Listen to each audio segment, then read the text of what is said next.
सब जानते हैं कि देश में आप सब जानते हैं कि देश में 3 चरण का मतदान हो चुका है और इस 3 चरण के मतदान के बाद एक बात स्पष्ट है, एक बात तय है कि 4 तारीख को जब ईवीएम मशीन खुलेगी तो हमारे मौजूदा प्रधानमंत्री आदरणीय नरेंद्र मोदी जी तीसरी बार देश के प्रधानमंत्री बने जाएंगे।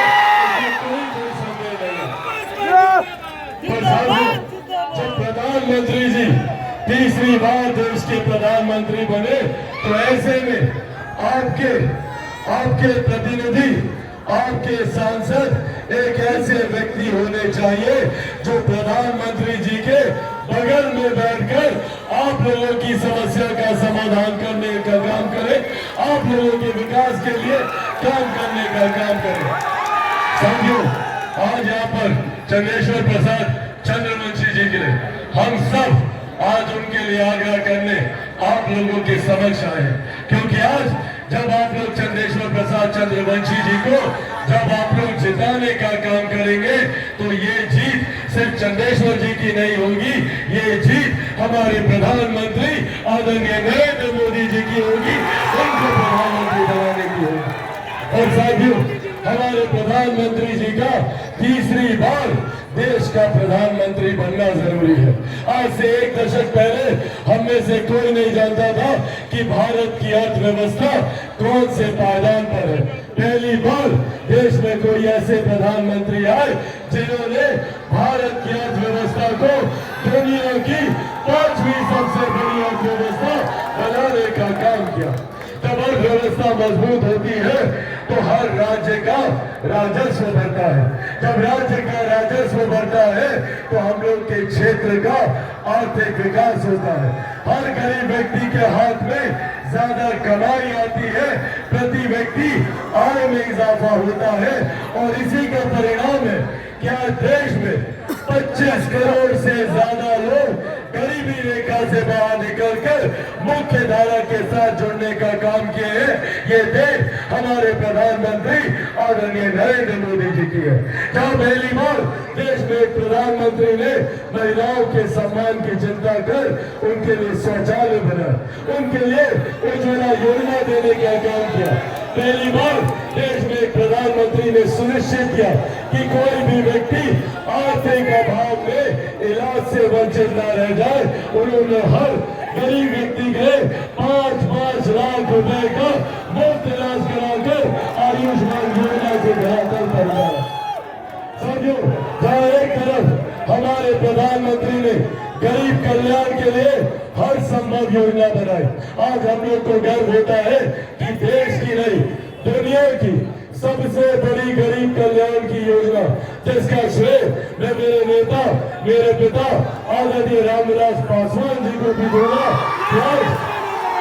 आज उनकी वजह से प्रधानमंत्री गरीब जन कल्याण योजना के तहत देश में 81 करोड़ लोगों को मुफ्त में राशन दिया जा रहा है। ये देश हमारे प्रधानमंत्री जी की है। साथियों, जहाँ एक तरफ प्रधानमंत्री जी हमारे डबल इंजन की सरकार, हमारे मुख्यमंत्री आदरणीय नीतीश कुमार जी हर संभव प्रयास कर रहे हैं गरीबों को मुख्य धारा के साथ जोड़ने का, तो वही विपक्षी दल के भी लोग हैं।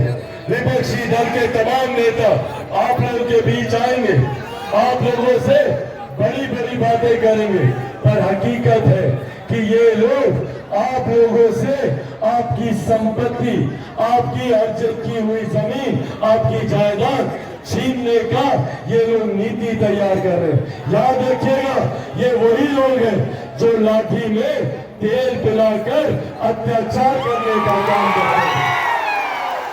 ये वही लोग हैं जो नौकरी के बदले जमीन आप लोगों की हड़पने का काम करते थे और आज तो सुनियोजित तरीके से जायदाद हड़पने का ये लोग काम करने वाले हैं। एक इनहेरिटेंस टैक्स जिसके बारे में आप लोगों ने सुना होगा, विरासत पे टैक्स लगाने का प्रावधान कांग्रेस और राजद राजद के तमाम घटक दल मिलकर करने का प्रयास कर रहे हैं। क्या है ये विरासत टैक्स?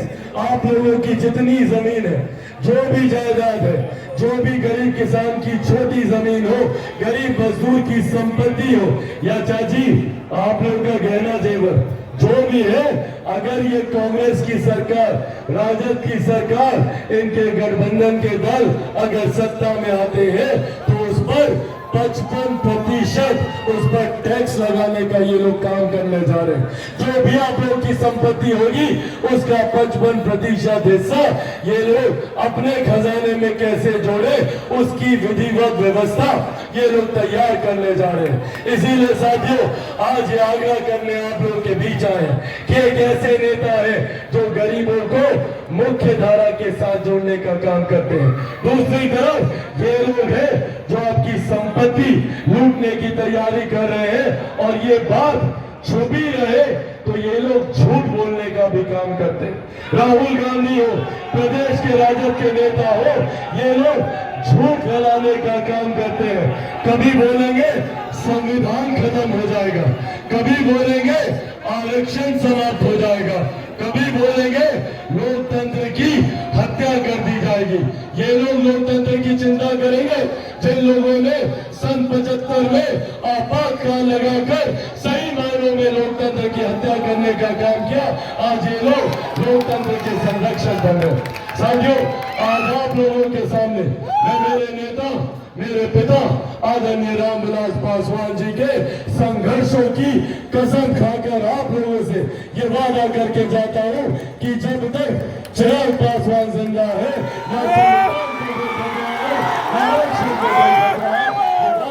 आप लोगों से करके जाता हूं। पर हाँ, खतरा है तो हर उस गरीब कल्याण की योजना पर जिसको ये लोग बंद करना चाहते हैं। जिन जिन लोगों को 5 किलो अनाज मिलता है, किन किन को मिलता है हाथ उठाकर बताइए? मिलता है ना अनाज?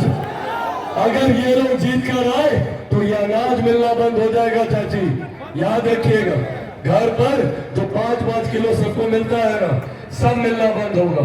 आयुष्मान जो 5 लाख रुपए तक का मुफ्त इलाज होता है, अगर ये लोग महागठबंधन वाले जीते तो वो इलाज का पैसा मिलना बंद हो जाएगा, उज्ज्वला का गैस मिलना बंद हो जाएगा, किसान सम्मान निधि मिलना बंद हो जाएगा। इस सोच के साथ ये महागठबंधन वाले लोग आगे बढ़ने का काम कर रहे हैं। इसीलिए साथियों, आज बस ये आग्रह करने आप लोगों के बीच आए हैं कि आप सब लोग, जरूरी है प्रधानमंत्री जी के हाथ को मजबूत करना। जब आप लोग आगामी 1 तारीख को चुनाव है ना, 1 तारीख को है ना, 1 तारीख को जब आप लोग मतदान केंद्र जाइएगा और वहां पर जाकर कौन से छाप पर बटन दबाइएगा? तीर छाप पर।